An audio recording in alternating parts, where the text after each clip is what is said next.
So now we'll see in this part of the lecture that how power is measured in a three-phase circuit. Of course, 2 wattmeter method, that is the name, but first, before going to that, we will see how actually power is measured at all in a simple circuit, AC circuit. What do we mean by measurement of power and how it is done in a case of AC circuit? First, if you see in a DC circuit, in fact, if you have a DC voltage source supplying power to some system, okay, then you actually need not measure the power in this. If you are able to measure the voltage V for the source and the current here from a voltmeter and ammeter. So if you have a voltmeter, of course a DC voltmeter and a DC ammeter for a DC circuit, okay, you can multiply the voltage and current here to get the power. That is how you don't need a specific instrument for measuring power in a DC circuit. You essentially need a voltmeter and ammeter, current and voltage measurement, to define power in the circuit. Okay, but in case of AC circuit, if you go with the same method, that means you have a AC and you are supplying to this load and a current I is flowing, and if I measure the voltage and current, then the multiplication of V and I would not give you a power but a apparent power. So this is basically apparent power. That is why apparent power is defined in that way. So we are not getting the power which we are really interested in, that is the real power. So if I don't if I go with the same method what is done in DC, then I will be actually finding out multiplication of V and IRMS. VRMS and IRMS would give me the apparent power S. If I want to measure real power, then I need to measure VRMS, IRMS, multiply these two quantities, and also the angle between them, that is cos phi. This will be actually the real power which I would be interested in. So in case of AC circuit, the measurement of power is not same as in case of DC circuit, and you have an instrument called wattmeter to measure power in AC circuit. And what wattmeter basically does is it actually gives a movement which is proportional to multiplication of V as well VRMS, IRMS and cos phi.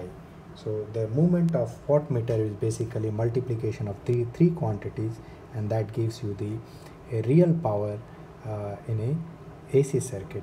So let us see how a basic wattmeter would look like, or what is the concept behind a wattmeter, and then we will come to how it is used in a three-phase system for measuring power. So so I'll just rub it off what we have done here, and we'll see what is a wattmeter first, then we'll see how it is used for measuring the power. So a wattmeter is basically a device which will essentially have two coils. Okay, two coils would be there. Okay, say one coil and there is another coil. One coil, I'll also make the coils in this fashion. Okay, so this is coil number 1, and there is another coil which is coil number 2. So I am also trying to show you the mechanical diagram apart from the electrical diagram. So these are basically two coils here, electrically shown, and these are mechanically shown. Now one coil is fixed, so this coil won't move. This is fixed, and this coil is allowed to move. So there is a needle attached to this. So when this moves, the needle moves. So now this coil and this coil are in same vicinity, so that the flux of these two coils interact with each other. Okay, so these two coils are in fact in vicinity, and their flux would be affecting each other. The flux would be interacting with each other. So this is the fixed coil, and this is the what you call the moving coil. Okay, so this is called moving coil, and this is fixed coil. And one of the coil will carry the current according to the voltage. So whatever is the voltage in the circuit, proportional to that much amount will be carried by one of the coils. Okay, and other coil would carry the current proportional to the current flowing in this circuit. Okay, so one coil is, now there are two coils, two nomenclature according to the mechanical arrangement. One is fixed, other one is moving. According to electrical arrangement, there are again two nomenclature. One is, in one the current is flowing proportional to the voltage, so it is called voltage coil or potential coil. Voltage coil or potential coil, and in which the current is according to the current itself proportional to current, that is called current coil. So there is a voltage coil and current coil. Let us say this is a VC and this is CC. So now what happens, how it works basically is, the two currents we allow to flow in them, one is fixed, other is allowed to move. So their interaction between these two coils allows this needle to move. Okay, and the movement of this needle or the torque on this needle would basically proportional to the flux, the two flux, and the angles between them, So I'm not going into a detailed analysis why this happens, but if you know, if you have two current carrying conductors, they will have a tendency to either move towards each other or away from each other if there are two current carrying conductors, and they can actually give rise to EMF. The flux the flux interact with each other, and the amount of force which they experience is basically proportional to what fluxes in magnitude are there, and how these two are arranged in angle, and how this current is the two currents are arranged to each other in angle. Okay, so in a current manner, how they are separated in phase. So basically you have phi 1, phi 2 and cos phi. This is the amount of torque which comes out, and this phi 1 is say I1, which is proportional to V, and this phi 2 say it is I2, which is proportional to I. So these are the two fluxes which are proportional to the currents, which are proportional to again voltage and currents. So Vi and cos phi is the amount of torque which is taken by the needle, and that is the amount of movement the needle takes. So that is how this wattmeter basically acts or works. Now how it is actually connected to measure the voltage, to measure the power in this circuit. So let us see how this is connected in a simple AC circuit, single phase AC circuit, how this current coil and voltage coil would be there. Okay, so now if you see, we will have a wattmeter, which we will call a wattmeter, and essentially it will have two coils. So this is wattmeter, this is coil number 1 and this is coil number 2. So let's say one is voltage coil, another is current coil. Okay, how they are arranged in mechanically is no more a question now. One is fixed, other one is moving, and now we'll work with the electrical circuit of this. So let's say we have a source here, and this source is supplying power to a load. Okay, and we want to measure the amount of power flowing into the load with help of a wattmeter. So here we will see how to connect this wattmeter which is here. Okay, so I place this wattmeter over here. I'll first have to then cut this wire. Okay, and then I will have a wattmeter over here with two coils. So this is the wattmeter, and then I have two coils. Let's say one is the CC or the current coil, and other one is VC, which is the voltage coil. Okay, So basically I have to see what is the current flowing in this load, and therefore I'll connect the current coil into this. So this coil will sense the amount of current flowing into the circuit. And now how I will connect this VC is basically I'll connect this here and this here so that it senses the voltage. So this is the circuit which is allowed to which gives rise to current equivalent of the voltage in the circuit. Of course, normally these voltage coils will have a large amount of resistance with it, so that the current proportional to the voltage flows, and that current is very small. Okay, so this is how the voltage is being sensed in this coil and the current is being sensed in the current coil, and the power or the movement in this is proportional to V magnitude, I magnitude, of course RMS, and cos phi.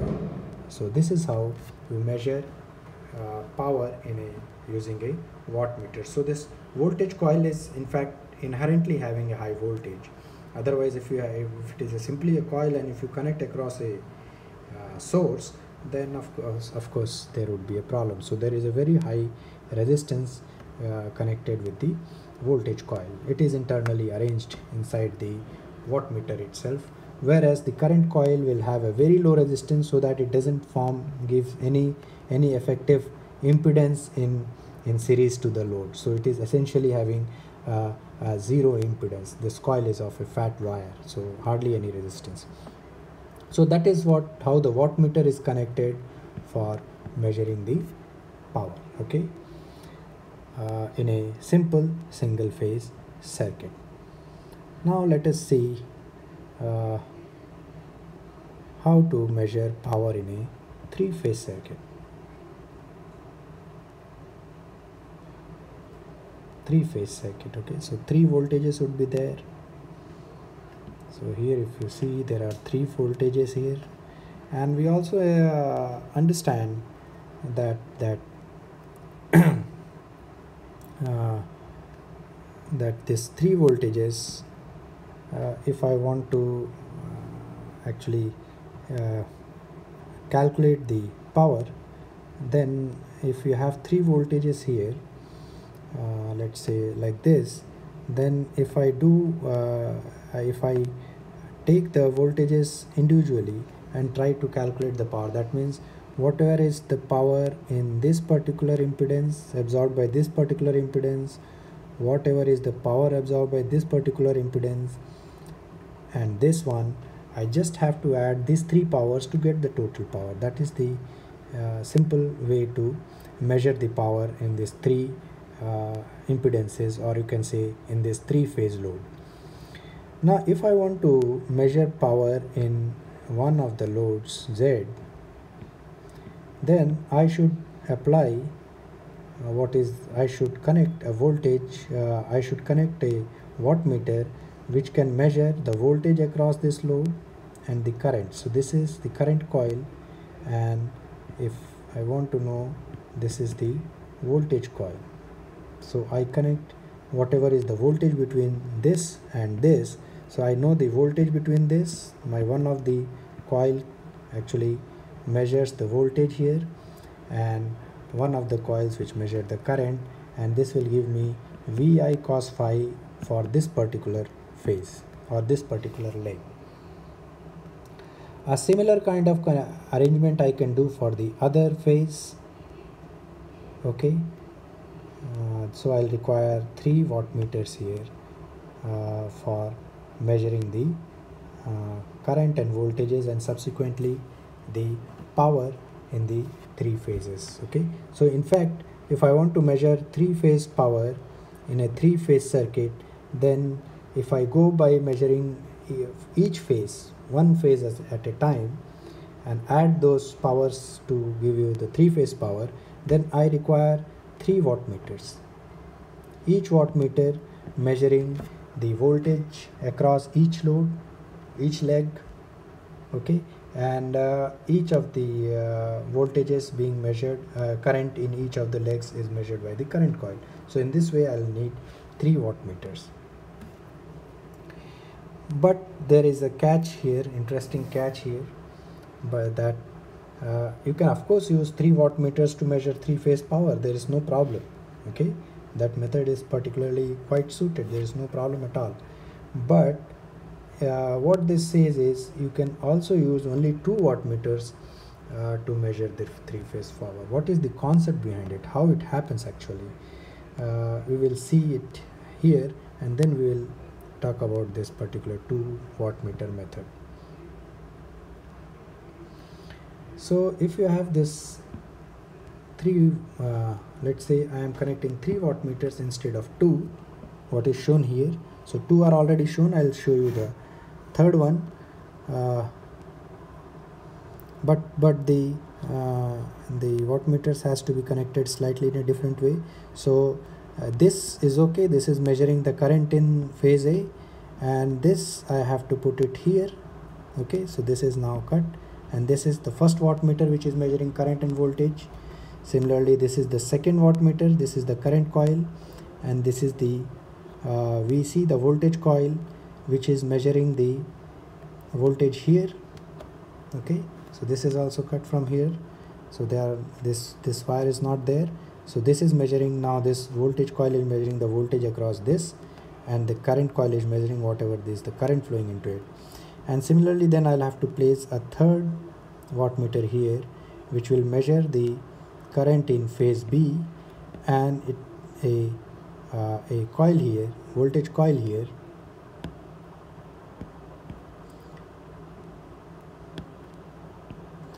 a VC coil here, which will measure the voltage in this. So there are 3 phase voltages which are measuring the 3 V into I cos phi. Okay, so V into cos phi, VIA cos phi, and VIB cos phi, and VIC cos phi. So these are the 3 phases, and I am talking about voltage here between this and this. Here what you are seeing is the line voltage, but in my case I am talking about, I am measuring voltage of each phases and measuring current in each of the phases to get the power, and I can add these 3 powers to get the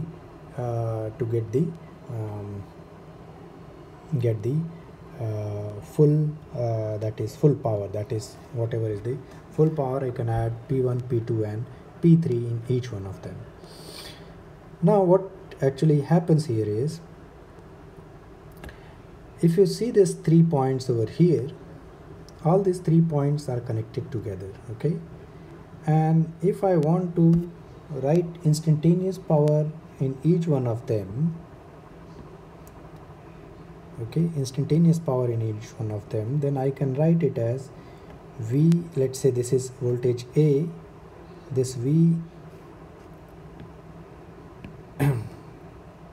total power in all the 3 phases would be V from here AN. I'll write AN, it's not AB. VAN T, instantaneous power, so it is a time function, into IAT plus VBN T, because I am measuring the phase voltages.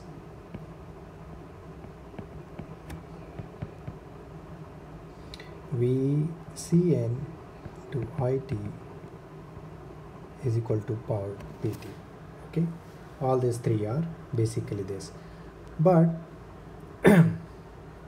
now I'll also write with 2 phases. Okay, now this is what is the power if I measure using 3 wattmeters. Okay, this will be sum of 3 powers. So this is measured in wattmeter 1, this is measured in wattmeter 2, and this is measured in wattmeter 3. Okay, now let us see, if I go with the circuit shown here, measuring only with 2 wattmeters, then what is measured here. So if you see this circuit, now let us see what is the power being measured here. Let me call this is, say, just give you another name. So P with 2 wattmeter method. So if you see, I am getting this P here. This is, if you see, this is IAT, okay, the current in this IAT multiplied by VAB times T, okay. And similarly here, if you see the last one, that is ICT multiplied by VC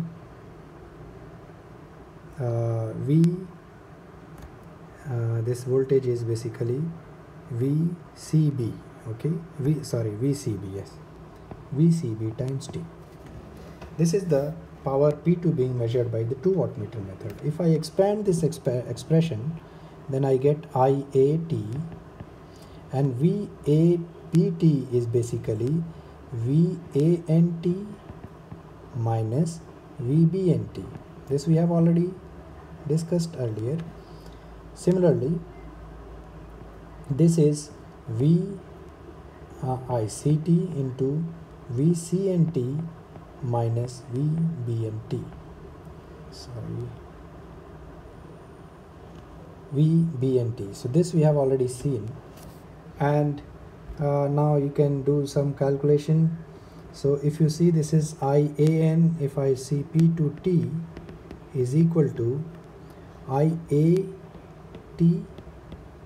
into IANT,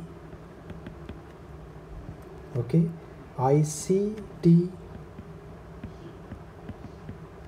into VCNT, then here it is IC, and then okay, VBN, IB is not appearing here, and the third one is VBN into, if you say this is IAT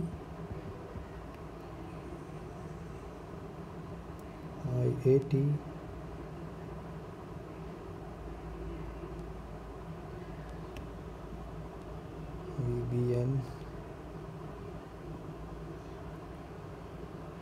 IAB into VBN and IC into VBN. So I'll just write it here.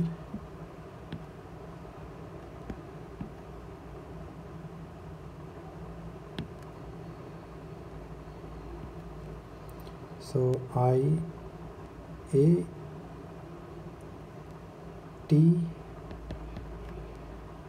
minus, sorry, I can say it is plus,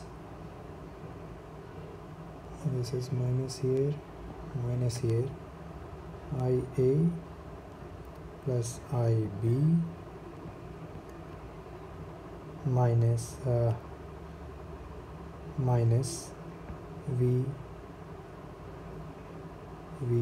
VBN into T. So this was VAN. So now what is this is IC, sorry, not IB, IC. So what is this IA plus IC? The negative sign. You can just check here. This is IC. This is IA. And this is, then if you add them up, it becomes IB, negative of IB. So I can write this as negative of IB, so which is IB. So effectively, if you see, P to T can be written as VAN into IAT plus VBN into IBT, which is this part, plus VC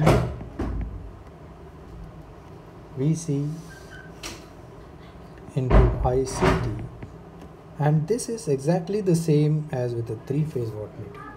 So I can use either 3 wattmeters or 2 wattmeters, but only the connections are different. Okay, 3-phase wattmeters means I'll need 3 and connect it to the 3 voltages, but whereas when I use 2 wattmeter, I connect their voltage coils across the line voltage. So this is how you can actually use only 2 wattmeters to measure a 3-phase power in a system, and this is I have shown for instantaneous power. That means it will be true for any time, any phase, anything. Okay, uh, balanced or unbalanced, because we have not taken anything like balanced currents or unbalanced currents. Okay, so if you see here, this is how you can use uh, uh, two wattmeters to measure three phase currents. Okay, uh, okay, then just to finish off this one. So this is what the connection shown here, and we have analyzed that how this 2 wattmeter method is as good as measuring with 3 wattmeters, and that is why there is a concept called measuring of 3 phase power using 2 wattmeter method. And that we have already seen how this 3 phase wattmeter readings are equivalent to 2 wattmeters. And for that, if you want to do the analysis here, you can see here the power measured by the first wattmeter is P1, which is basically, if you see, the voltage coil is measuring voltage across the line voltage across A and B, this one, and IA is the current coil is taking IA, and their movement will depend on VAB IA into cos phi. And similarly, P2 is the power VCB into IC into cos theta 2. So this is how the 2 wattmeters would read, and the addition of these two will give me the full power. Okay, and this can be shown in terms of phase. You can show this in terms of phase, but what we proved earlier was without consideration of balance, unbalance, whatever it is. That was true for any kind of current and voltages, but here this is talking about balanced ABC sequence. And here you will have, if you see this angles, theta 1 and theta 2 will be basically something related by 30 degrees. Okay, so I think if you remember, these are the things which we have already done here. Okay, how they are related to each other. Okay, there are three phases. So here theta 1, that is the angle between current and voltages, is phi A plus 30, and this is phi A minus 30. And this two phase current, if you want, you can just add them to show that they are actually root 3 VL IL cos phi. That means cos phi means there should be only one phase. That means it should be a balanced load. Then only you can prove in this way. Otherwise you will have to go by time and prove for the way I have done. So that is more general proof which we have done than this one. And this is actually the actual power, which is root 3 VL IL is the total power in a three-phase circuit, which is equal to, if you want, it will be equal to actually 3 times V phase I phase. IL and I phase are same in this condition, and actually it is 3 phase power, which is 3 VP IP cos phi. So now if we want to determine the power factor angle using the power measurement, okay, so if you add this two power, you will get this as a result, VLIL cos phi. That means it is basically expansion of this. Okay, P1 plus P2, intermediate result, which is, I think, this one. So this is P1 plus P2, and if I subtract those two powers, then I can write this. If you subtract this, you will get this as a result. Using theta relations which we have developed earlier, you will get this as a result. And you can find this ratio P1 by P2 upon P1 minus P2 to be minus of root 3 upon tan phi. So this is what you get. So you can calculate tan theta using this formula. That means you can calculate the phase angle of a three-phase system. So when the phase angle is only one phase angle, means all the three loads are having same phase, or all three loads are balanced. So that is how you can get the value of tan theta. So we'll stop here. This is how the power is measured using 2 wattmeter method, and also we see how it is angle in a system can be measured using power measurement using 2 wattmeter methods. So